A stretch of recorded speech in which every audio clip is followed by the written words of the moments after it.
Hello, everybody. Welcome to this month's forecasting forum.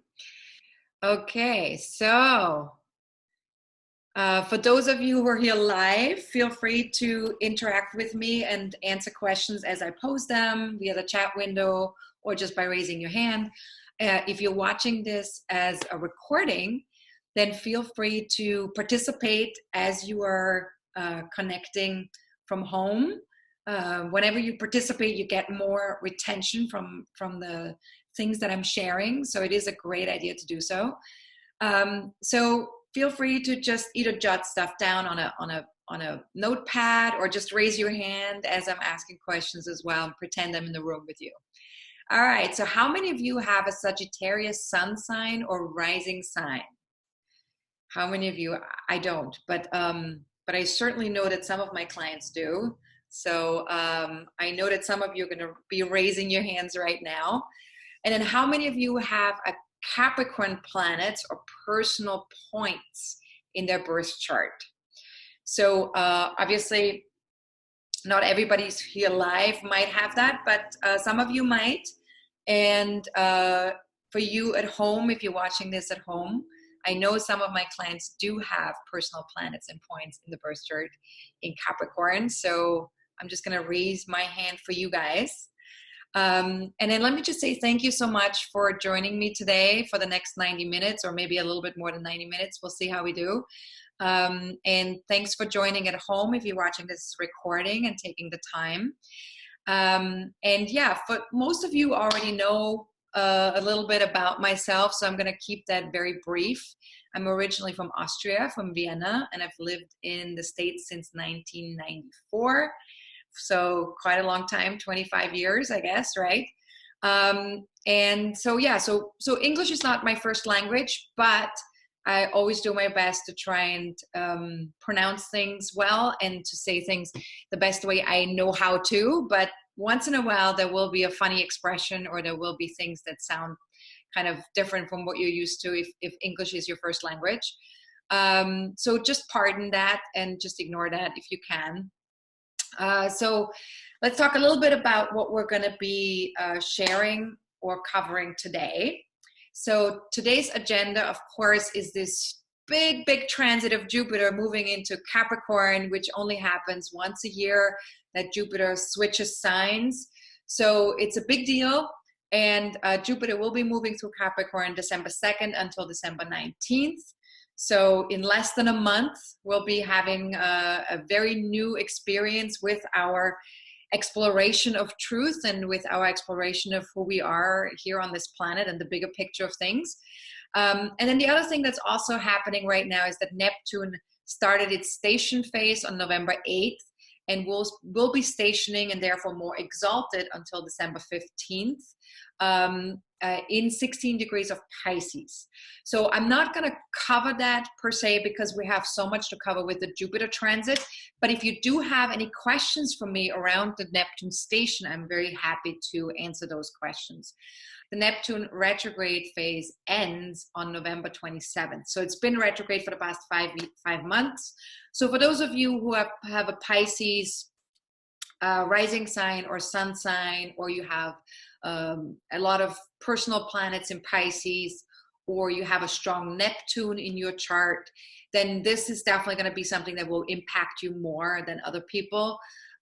So just take a look at your birth chart if you have that in front of you. And I actually suggest that if you are joining this live or as a recording, that you pull up your birth chart and always have it in front of you as we're talking about, these transit and what's coming up or what's happening right now. Now, I won't be able to pull up people's charts during the forum, but if I already have your chart, if you're already a client, I have your chart here in my pile. If you have sent it to me, I also have it in my pile. If you're new to the forums and you haven't sent it to me yet, then feel free to do so for the next forum. So I have it in my folder.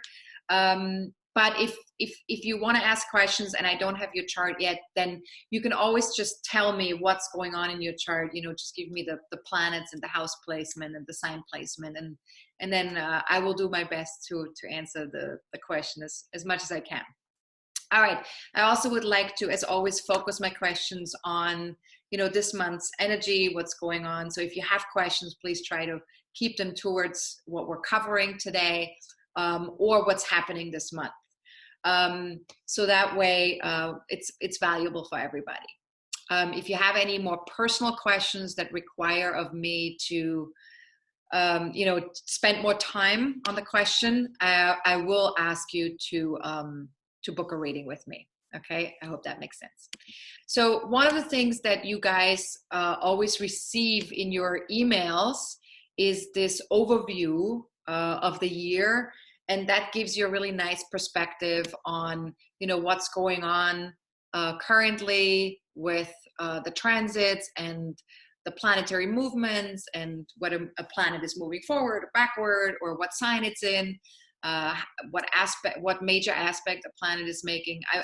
I don't have a lot of aspects in this overview, only the very, very important ones that are more long term, because otherwise that list would get way too long. But if you want to have a more detailed explanation of how to use this overview, of course the weekly forecasts are perfect for that. And then also you'll have much more detailed aspect information also in the weekly forecasts too. Or whenever you wish to book a reading with me, I'm happy to address any of these aspects with you in a reading as well. Okay, so let's take a look. November, of course, we've got that Neptune stuff going on, right? We can see here Neptune starts its station phase is here. Then we just had a full moon yesterday in Taurus in the afternoon. So I'm sure we're all feeling the energy of that. So feel free to watch the full moon Taurus video on my website if you're a member of my online community. It's a great video with lots of fantastic coaching questions. So if you haven't seen it yet, I would really encourage you to work with these coaching questions this month, since Taurus Scorpio can be kind of a intense combination. And then we also have let's see, the Neptune station will intensify on November 20th, which is the same day that Mercury starts to go direct again. So you can see here right underneath, Mercury goes direct also on November 20th. So that's going to be a big day for us, right? Where Neptune gets a little bit more stronger, Mercury starts to move forward again, so we can start to take in new information, and we can start to also move forward with certain things that have maybe been a little bit more stagnant or on hold during the shadow phase and during the Mercury retrograde phase. So these are some things that are coming up. And then of course in December we'll have Jupiter's change from Sagittarius to Capricorn on December 2nd, and it journeying there until December 19th, 2020. All right, so there is the overview. So let's take a look at Jupiter's movement into Capricorn on December 2nd. If we look at a chart for that, we can kind of see what's going on here, right? So if we look at this top part of this chart that was made for New York time, for New York time or Eastern time zone in the US, we can see that Jupiter, I mean, it's hard to see actually because Jupiter overlaps with the MC here, but basically Jupiter is in 0 degrees of Capricorn here at the top of the chart. Venus and the South Node are conjunct at the same time as Jupiter enters Capricorn, and then Saturn is moving closer and closer to Pluto, which will become exact in January. So we're already seeing in December, they're definitely within 5 degrees of each other. So that's going to feel very strongly. And we will also talk about some of these aspects that will become exact in 2020 in our next forecasting forum. We're doing a preview or a look ahead for the whole year, which I always do with the last forum of the year. So feel free to join us for that, because that's going to be really encompassing a lot more than we can cover today, right? We'll really take a look at all of 2020, which of course are these beautiful transits also with Jupiter conjuncting the South Node, conjuncting Pluto, also connecting with Saturn at the end of the year. So we'll have a lot going on in the Capricorn energy. So wherever you have Capricorn in your natal chart, that is definitely going to be an important placement where you're going to be experiencing a lot of different things, right? So again, we're going to go more into detail in that in the next forum. Today, we're going to really focus on Jupiter in Capricorn. So questions that you can ask yourself with Jupiter in Capricorn, and I also will write I will write an article on Jupiter in Capricorn as well, which I will send to you with the recording of this forum. So you'll already have the article before I will post it on my website with the forum. And I will also post it on the website probably like a couple of weeks before Jupiter enters Sagittarius. So what does practical realism look like for me? Because we have to think about the Capricorn energy, right? Capricorn is very realistic and it's very practical. And Jupiter is all about our perspective on life, right? It's about what do we learn about life and how can we see the bigger picture? So what does practical realism look like for me in my own life? And in particular, if you look at the house placement where that's taking place in your chart, what does it look like in that area of your life, right? So if we go, for example, actually, before I switch charts, I also want to mention here that, since Jupiter is in Capricorn, right, the planet that rules Capricorn is Saturn. So of course, Jupiter will answer to Saturn over the next year for all of 2020. And Saturn is in its own sign. So it's exalted in Capricorn. So it feels very comfortable there. So we really are very much going to be engaging in the Capricorn energy this next year. And we will engage in all the good stuff and in all the bad stuff, right? Because when it comes to Jupiter, it's all about expanding things and making things bigger. It's kind of like putting a loop or magnifying glass onto the energy of Capricorn, right? So what we're really going to be magnifying is the higher and lower vibrations, or I'd like to say the lighter and denser vibrations of Capricorn. So what are those, right? What are the higher and lower or lighter and denser vibrations of Capricorn? So Capricorn, let's see, I wrote all of this down because I can't always remember everything, of course. So if we look at the lighter vibrations of Capricorn, it would be hardworking, disciplined, committed, determined, ambitious, responsible, patient, relentless, and reliable. Has a really strong sense of self-control, has a common sense, and is very self-reliant. And so the denser vibrations or lower vibrations of Capricorn can be materialistic, pessimistic, fearful, insecure, self-serving, status hungry, overly ambitious, right? So these are some of the things that sort of the more denser and lower vibrations, depending on, especially if you come at it with a fearful approach, right? So if the more fear you have in your heart with Capricorn, the more you're going to move into the denser vibrations of Capricorn, obviously, right? And the more you can approach it with an open heart and with a sense of like, I'm okay with this and I'm doing this and I'm going to be okay here. That's when you're going to start to experience more of the lighter and more of the higher vibrations of Capricorn.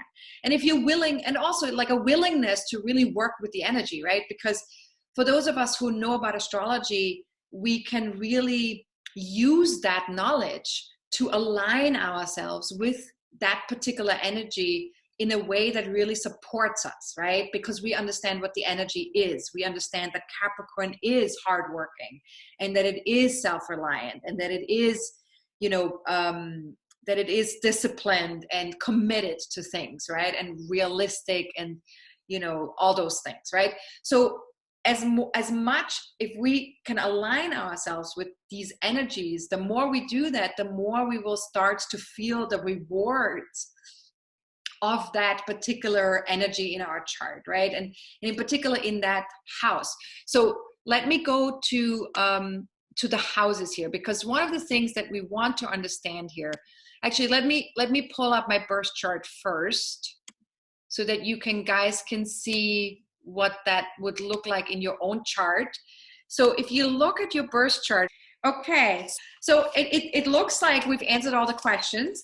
I'm really hoping and looking forward to people join for the next forum, because we're going to be covering so much important stuff that's connected to 2020. And 2020, quite frankly, is going to be a very, very important year, because we're finishing up a lot of stuff. You know, Saturn is going to finish up its journey through Capricorn.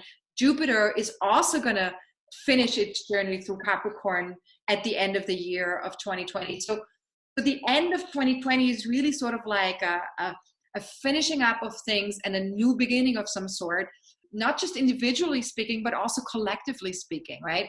So please feel free to join us. We're also going to be talking about the moon node shifting into new signs for 2020. So that will be a big shift collectively and individually speaking as well. So all these good things, right? So looking forward to having all of you be there. Thank you so much for joining. Thanks, Julian. Julian is saying you always provide us with great insights. Thank you so much. I really appreciate that. Okay, so have a fantastic rest of your week. Have a fantastic rest of your month. And yeah, if you have any questions, again, if you watch this as a recording, please reach out. Okay, have a good one. Much love to all of you. Goodbye.